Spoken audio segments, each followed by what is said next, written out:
What's going on, guys? Josh here with For the Love of Gaming, and in this video I want to share with you 5 upcoming games that I'm really looking forward to playing and 1 game that I'm really excited about. So let's pull up a chair, relax, and let's check out some games that are coming out soon. Let's go! The first game we're going to look at today is Trials of Mana.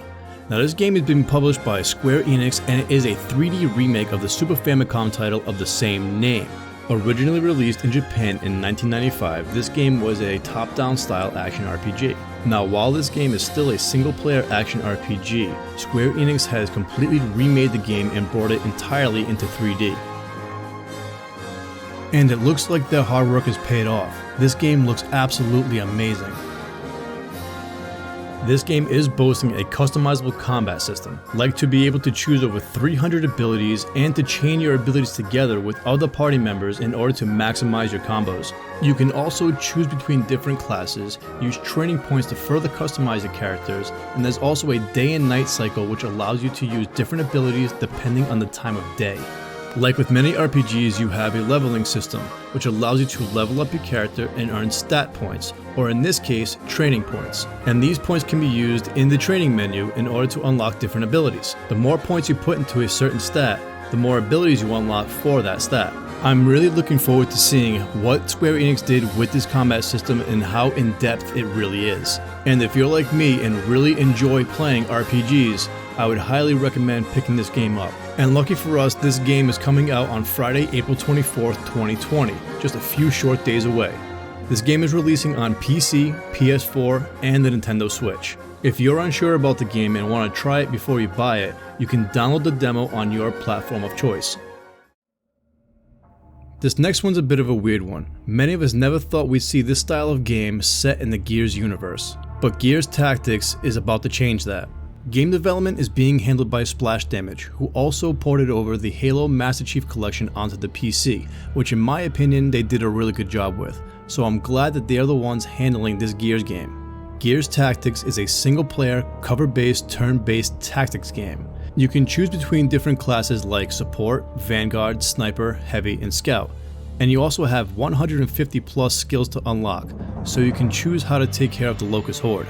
Now this game is a little bit different because it is a cover-based tactics game and not a grid style, so you're not attached to any grid at any point in the game.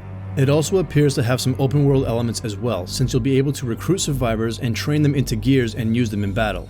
This game also appears to have a permadeath system, so if you spend a lot of time in your party and spend a lot of time leveling up one person and putting all your abilities into one and they die, that's it, they're gone. So be careful in how you handle your party. Now there will be personalization options for your Gear squad, and the good thing about that is it's not locked under any microtransactions at all. You actually have to play the game and unlock all the weapons, armor, and whatever else you want to customize on your character. And I'm really looking forward to see how deep the customization options really go.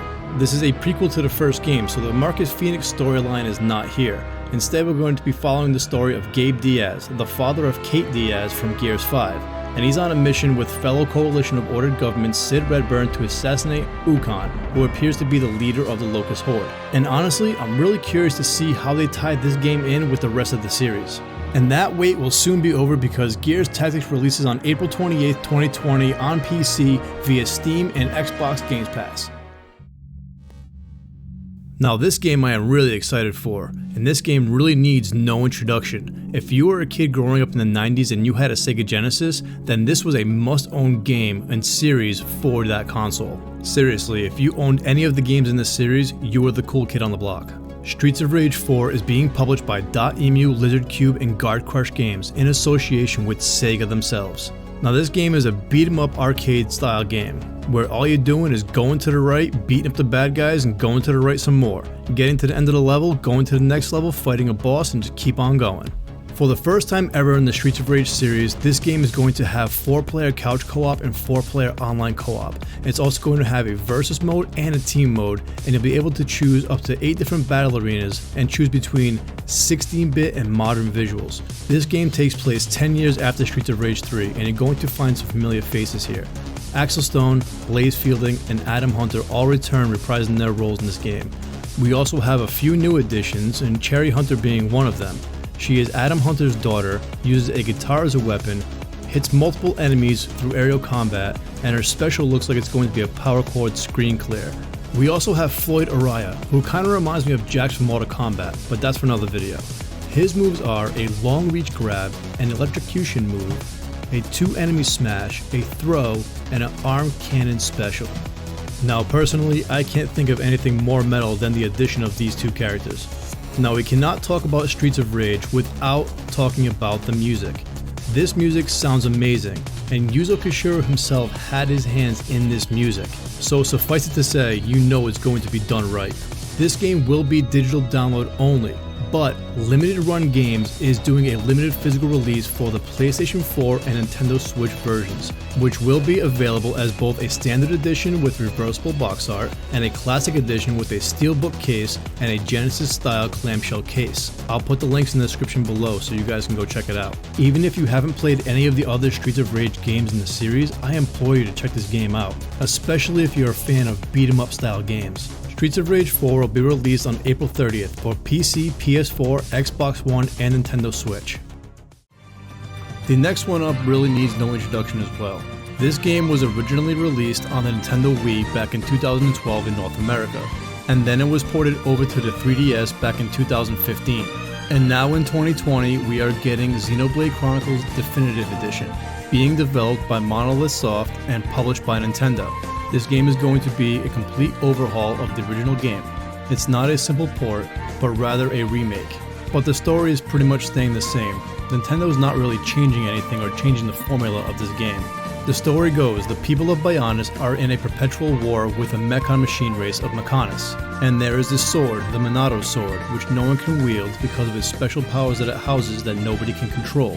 And enters in our main protagonist, Shulk, who figures out that he can actually wield the Minato sword and control its power. So Shulk and his friends embark on a journey to defeat the Mechon and save the people of Bionis. Now with the definitive edition of this game, you're getting a new storyline added, which has not been seen before in any of the Xenoblade games, and I cannot find many details on this new storyline, so we'll just have to wait and see when the game releases. Admittedly, I have not beaten this game before, so I'm looking forward to taking the plunge and actually running through the entire game. If you have a Nintendo Switch and like 3D action RPG games, this game may be for you. Xenoblade Chronicles Definitive Edition releases on May 29th on the Nintendo Switch.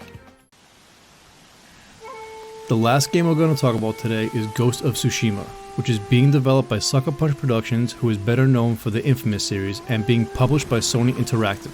This game is going to be an action-adventure stealth game which features an open world and a third-person perspective, and is going to be set on Tsushima Island in feudal Japan in the late 13th century. The game's story is going to revolve around one of the last samurai, Jin Sakai, who is also one of the last members of his clan. Jin, who is trained as a samurai, will have to master a new fighting style, the Way of the Ghost, in order to defeat the Mongol Empire and fight for the freedom and independence of Japan. And he is resolved to do whatever it takes to liberate Tsushima. While the storyline is focusing around Jin and his quest to push back the Mongol horde to liberate his people, you can also travel to different parts of the world on horseback and take on side quests. You can also engage in direct confrontation or use stealth in order to take down your foes. I'm really looking forward to see what this game has to offer as far as an open world and storyline goes. I can't wait to be transported back to 1274 Japan and see how some of these historical events have played out. This game is really shaping up to be one of the best looking games on the PS4, and could possibly even be Game of the Year. Now this game is not for everybody, but if you have a PS4, I would say give it a shot. Ghost of Tsushima is slated for release on the PS4 on June 26, 2020. Alright guys, that's gonna do it for today's video. Hopefully I gave you some games to look forward to in the near future. If you like what you saw here today, smash that like button, and don't forget to subscribe and turn on the notification bell so that way you can be notified every time I upload a new video. Leave your comments down below and let me know how I'm doing. Also, let me know what kind of content you guys want to see on this channel. I'm trying to upload a video for you guys every week. And thank you for watching For the Love of Gaming. I'm Josh, signing out.